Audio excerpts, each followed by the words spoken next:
Isa na ang naiulat na nasawi sa pananalasa ng Super Typhoon Goring habang lumobo naman sa higit 100,000 pamilya ang nasalanta. Pagtitiyak naman ng DSWD, patuloy na tinututukan ang pangangailangan ng mga apektadong residente.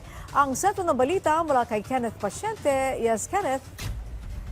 Angelique, tuloy ang pagmumonitor ng mga kinaukulang ahensya ng pamahalaan sa epekto ng nararanasang pag-ulan bunsod ng habagat. Sa tala ng Office of the Civil Defense, isa na ang naitalang nasawi, pero patuloy pa nila itong bine-verifika. Aabot din sa mahigit 100,000 pamilya o katumbas ng halos 400,000 individual ang naapektuhan ng bagyong Goring at Tropical Cyclone Hana. Nananatili sila sa mga evacuation center habang ang iba ay nakituloy sa mga kaanak. Tinatayang nasa 482 kabahayan ang nagtamo ng pinsala. Aabot naman sa 41 million pesos ang pinsala sa infrastruktura habang nasa 395 million pesos naman sa sektor ng agrikultura.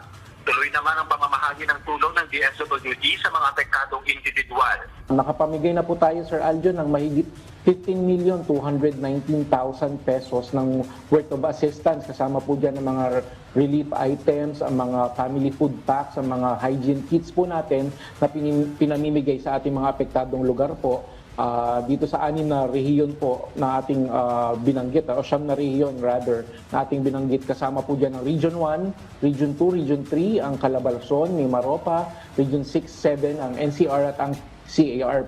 Tiniyak din ng DSWD na sapat ang resources nito sa panahon ng kalamidad. Katunayan, sapat ang stockpiles ng ahensya at nakapreposisyon ng mga family food packs sa kanilang field offices at ilang LGUs.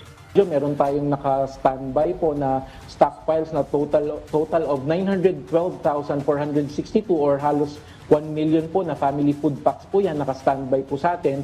At meron din tayong standby funds po, Sir Aljo, na 140 million na pwede natin gamitin for a total po ng ating